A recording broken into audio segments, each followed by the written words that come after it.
পাঠটা বলে নি। এই লেভেলটা আসো, হ্যাঁ।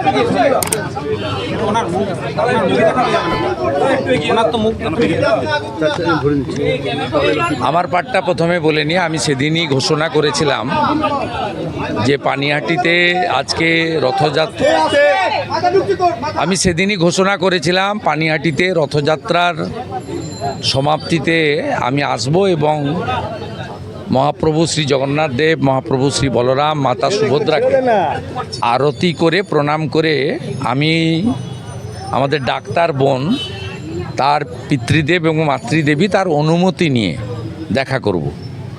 কারণ প্রাইভেট বাড়িতে অনুমতি ছাড়া দেখা করা উচিতও নয় এবং এটা সমীচীনও নয়। আমি ওনাদের পরিবারকে কালকেই জানিয়েছিলাম, আজকে দুপুরেও আমার অফিস থেকে সম্পর্ক করা হয়েছিল, তা ওনারা বলেছিলেন যে ওয়েলকাম, আসুন। তা আমাদের মধ্যে অনেক কথা হয়েছে। প্রথমত ওনারা যে আইনি লড়াইটা শিয়ালদা কোর্টে বা কলকাতা হাইকোর্টে লড়ছেন, পশ্চিমবাংলার একজন সচেতন নাগরিক হিসেবে রাজনৈতিক পরিচয়ের ঊর্ধ্বে উঠে বা আমি কোন পদে আছি তার ঊর্ধ্বে উঠে, এটাতে পশ্চিমবাংলার লক্ষ লক্ষ কোটি কোটি সচেতন নাগরিকদের মতো আমারও পূর্ণ সমর্থন আছে। এবং আমি বিশ্বাস করি বেলেঘাটাতে আজকে যেভাবে যে হত্যা হয়েছিল, নিষ্ঠুর হত্যা, সেই হত্যায় যেভাবে তদন্তকারী সংস্থা সাপ্লিমেন্টারি চার্জশিট দিতে বাধ্য হয়েছে, ঠিক একইভাবে ডাক্তার বোনের ক্ষেত্রেও আজকে শিয়ালদা কোর্ট এবং কলকাতা হাইকোর্ট তাদের যে লিগ্যাল ব্যাটেল চলছে তারও ফলাফল নিশ্চিতভাবে আমাদের যে দাবি বা বাস্তবসম্মত আমাদের যে আশা সেটা পূরণ করবে। তাই লিগ্যাল ব্যাটেল নিয়ে আমি এর বাইরে আর কিছু সাংবাদিকদের বলছি না। আমি অন্যান্য অনেক কথা হয়েছে, সে বিষয়ে আমি এখানে সম্পূর্ণভাবে বলছি না, গোপনীয়তা কিছু বিষয় আছে, রাখা উচিত। কিন্তু আজকে পশ্চিমবাংলায় যে কটা ঘটনা গত কয়েক বছরে ঘটেছে, তার মধ্যে ডাক্তার বোনের বাবা মার যে লড়াই, মেরুদণ্ড সোজা রেখে রাজনীতির ঊর্ধ্বে যে কঠিন এবং কঠোর লড়াই, এই ভয়ঙ্কর হিংসাশ্রয়ী শাসকের বিরুদ্ধে, এটা অন্য কেউ পারবেন বলে আমার মনে হয় না।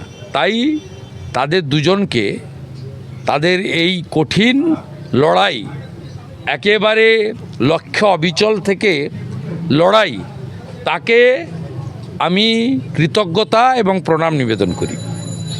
তৃতীয় হচ্ছে, আমি প্রকাশ্যেই ঘোষণা করেছিলাম যে 9ই আগস্ট ভয়ঙ্কর ঘটনার বর্ষপূর্তিতে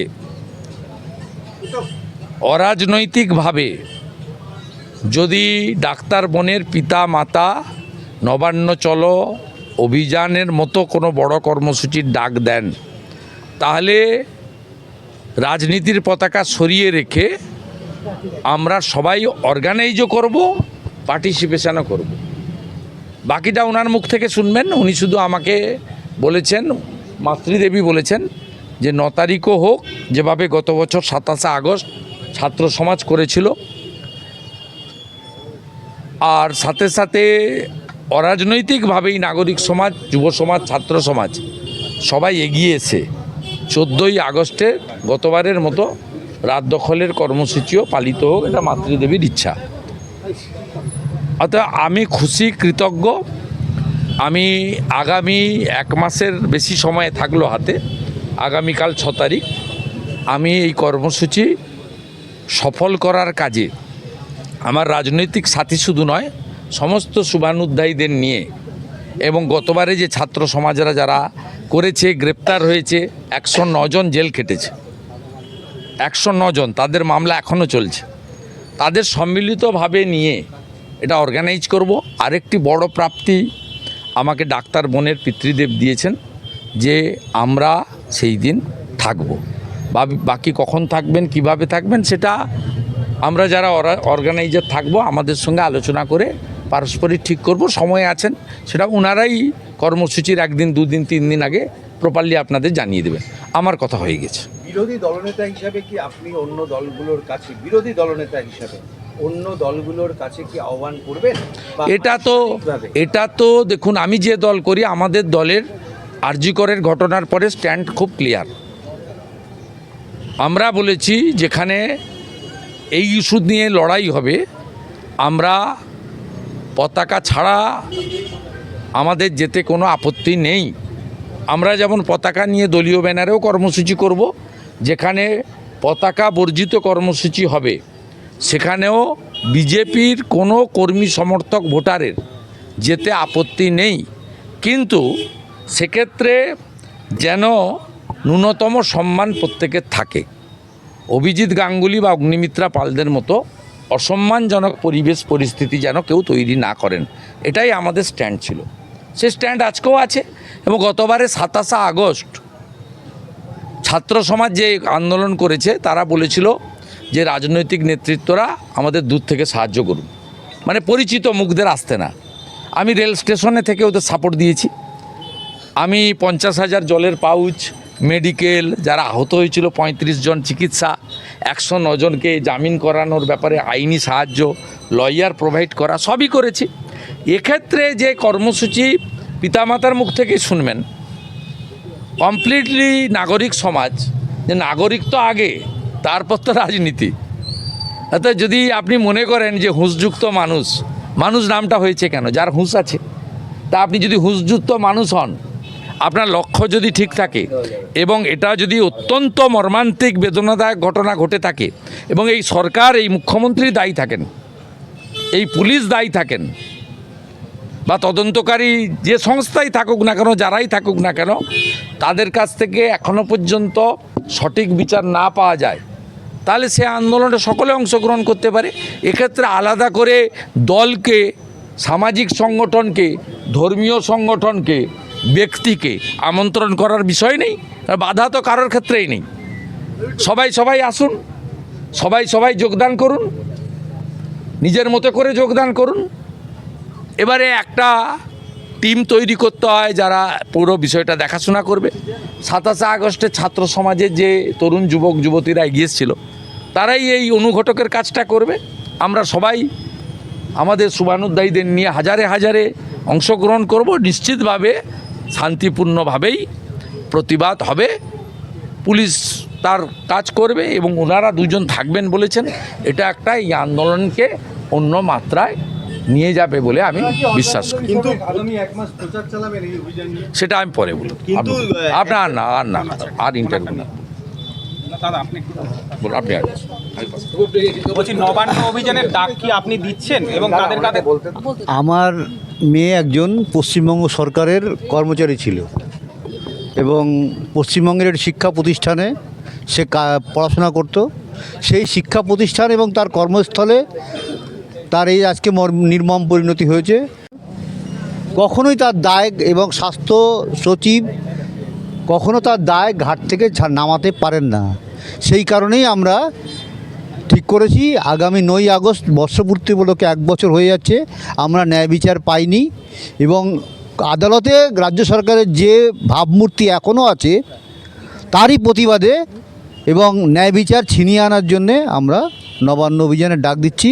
সেখানে সমস্ত রকম লোককে আমরা উপস্থিত থাকার জন্যে আহ্বান জানাচ্ছি। এবং 14ই আগস্ট যেরকম কোটি কোটি লোক রাস্তায় নেমেছিল রাত দখল করতে, আমি বলবো এই সমাজকে পরিবর্তন করতে আবার ওই রকমভাবে সবাই যেন রাস্তায় নামেন, এবং 14ই আগস্ট রাত দখলের দিনটা আবার যেন পুনরায় পালিত হয়, এবং ওইভাবে সবাই সমাজে রাস্তায় এসে সরকারকে বুঝিয়ে দেবেন যে তিনি অন্যায় করছেন। সরকার যদি কোনো অন্যায় করে তাকে বোঝানোর ক্ষমতা কিন্তু মানুষেরই আছে। সুতরাং সেই জন্যই আমি সমস্ত মানুষকে বলছি 9ই আগস্ট নবান্ন অভিযান এবং 14ই আগস্ট রাত দখলের কর্মসূচিতে আপনারা সবাই আসবেন, সবাইকে আহ্বান জানাচ্ছি। এবং সংবাদ মাধ্যম তো অবশ্যই থাকবে, কারণ এই 1 বছর ধরে সংবাদ মাধ্যম যেভাবে আমাদের সঙ্গে আছে, সত্যি সংবাদ মাধ্যমের উপর আমরা কৃতজ্ঞ। আজকে আমরা যে এগিয়ে যাচ্ছি, সাধারণ লোকও আমাদের অনেক পাশে আছে।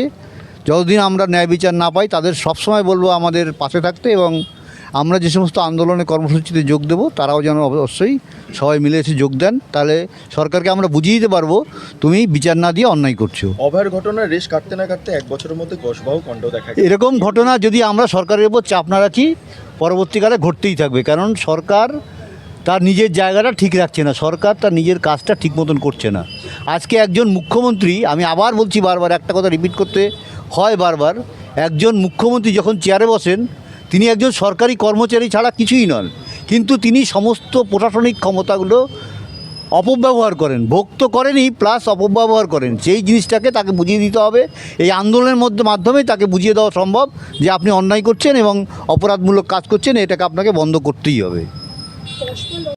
সব সময় তাদের আমরা বলছি, সব সময় তাদের আমরা পাশে আছি, এবং এই 10 মাসের যে আমাদের অভিজ্ঞতা আইন সংক্রান্ত এবং রাস্তার আন্দোলন সংক্রান্ত যে অভিজ্ঞতা আমাদের রয়েছে আমরা তাদের সঙ্গে ভাগ করে নিতে চাই, তারা যদি চান। এর আগে যখন নবান্ন অভিযান হয়েছে তখন পুলিশের পক্ষ থেকে আটকে দেওয়া হয়, পুলিশের কাছে কি এরকম আবেদন থাকবে যেটা না না না, আমরা পুলিশকে আবেদন করার কি, আমরা তো সরকারের উপর চাপ বাড়ানোর জন্য আন্দোলন করব। সুতরাং আমাদের আন্দোলন থাকবে শান্তিপূর্ণ, সেই আন্দোলন শান্তিপূর্ণ আন্দোলনে যদি তাদের কোনো সমস্যা তৈরি হয় নিরস্ত্র এবং শান্তিপূর্ণ, তারপরে যদি তাদের সমস্যা তৈরি হয় সেখানে তো আমাদের কিছু বলার নেই। তার মানে বলতে হবে সরকার চায় না ন্যায় বিচার দিতে, তখন তো আমরা বুঝেই যাব। কিন্তু আপনি কি বাকি রাজনৈতিক যারা আছেন মানে রাজনৈতিক দল বলে কথা না, আগে মানুষ আছেন, সাধারণ লোকজন আছেন, বিভিন্ন সংগঠন আছেন, তাদের কাছেও কি সবার কাছে, আমার ভারত পশ্চিমবঙ্গে যত লোক আছেন সবার কাছে আমার আহ্বান, তা সেখানে কোনো রাজনৈতিক দল নেই, কোনো তৃণমূল নেই, কোনো সিপিএম নেই, কোনো বিজেপি নেই, কোনো কিছু নেই। সবাই মানুষ হিসাবে উপস্থিত থাকবেন এবং আন্দোলনকে কঠোর থেকে কঠোর করবেন এবং সরকারকে বুঝিয়ে দেবেন তুমি যদি ন্যায় বিচার না দাও তাহলে সমস্ত মানুষ এইভাবে ঝাঁপাবে। ছেড়ে দাও না।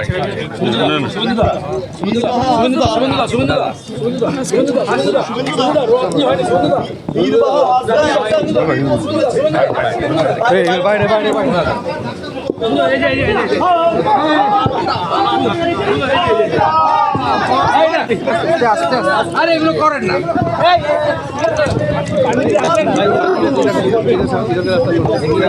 আমি তো সনাতন, আজকে রথযাত্রার সমাপ্তি, আজকে প্রভু জগন্নাথ দেব, প্রভু বলরাম, মাতা সুভদ্রা তার স্বগৃহে ফিরে যাচ্ছেন, মন্দিরে ফিরে যাচ্ছেন। তাতে তো আপনি আমি আমরা যারা হিন্দু ধর্মে বিশ্বাস করি আমাদের সকলেরই সাক্ষী থাকা উচিত। আমি দুপুরে কাঁথি ইস্কন করেছি, সন্ধ্যাবেলা আপনাদের এখানে করলাম। এনআরএস মেডিকেল কলেজ হাসপাতালের ইএনটি বিভাগের এইচওডি তার বিরুদ্ধে আর্থিক তছরূপের অভিযোগ, হাসপাতালের মধ্যে এখনো সন্ত্রাসের ভূত। মুখ্যমন্ত্রী নিজে চোর, মুখ্যমন্ত্রী যখন চোর হয় তার সব শাখা প্রশাখা সব কিছু চোর। আমি 2-3 দিনের মধ্যে একটা ক্যালেন্ডার প্রকাশ করব কলেজগুলোতে কারা এই যে ভাইপো গ্যাং, তোলামূলের টিম, আমি তথ্য ছবি দিয়ে প্রকাশ করব মহামানবদের। এই গত বিশেষ করে 14 সালের পর থেকে, ভাইপো আসার পর থেকে লালচুল কানেদুল এই কোম্পানির কি রমরমা হয়েছে কলেজ ইউনিভার্সিটিতে তার গ্যালারি প্রকাশ করব।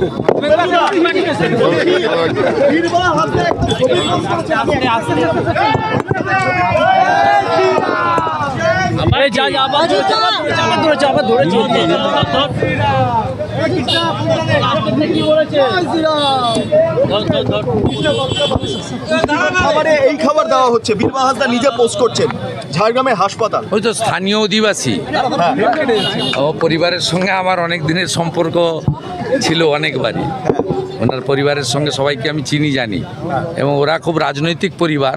স্বাভাবিকভাবে স্থানীয় অধিবাসী হিসেবে, হয়তো মন্ত্রী হিসেবে নয়, কারণ মন্ত্রীরা সব ল্যাম্পপোস্ট, তো আমি তো 4 বছর মন্ত্রী ছিলাম। তো আমাদের বোন বুঝতে পেরেছে যে আমরা সকলেই ল্যাম্পপোস্ট। শুভেন্দু অধিকারী যা বলতো আজকে সবাই বলছে, উনি স্থানীয় অধিবাসী হিসেবে বলেছেন। আমি এই পোস্টকে ওয়েলকাম করব এবং যাতে সমাধান আমাদের মাননীয়া বীরবা হাঁসদা বোন করেন, বাধ্য করেন তার স্বাস্থ্যমন্ত্রীকে দিয়ে, মানে তথা মুখ্যমন্ত্রীকে দিয়ে, এটা আমি আশা করব। কারণ ওখানকার মানুষ অর্থনৈতিকভাবে ভীষণ পিছিয়ে পড়া মানুষ এবং তারা সরকারি স্বাস্থ্য ব্যবস্থার উপরে চিকিৎসা করেন। তাদের বাড়ির কারোরই স্বাস্থ্যমন্ত্রীর ভাইপোর মতো হপকিন্স হসপিটালে যাওয়ার টাকা নেই। আমেরিকার। শুভেন্দু দা, তৃণমূলের মহিলা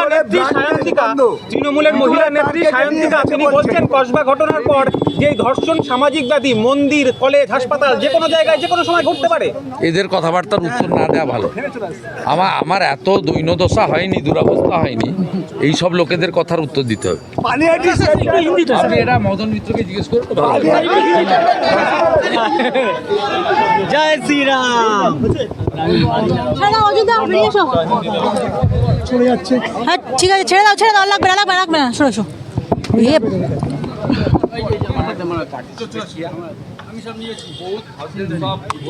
না, ওটা হিন্দি টিং টিং করে কার সাউন্ড হচ্ছিল গো, আমাদের না তো।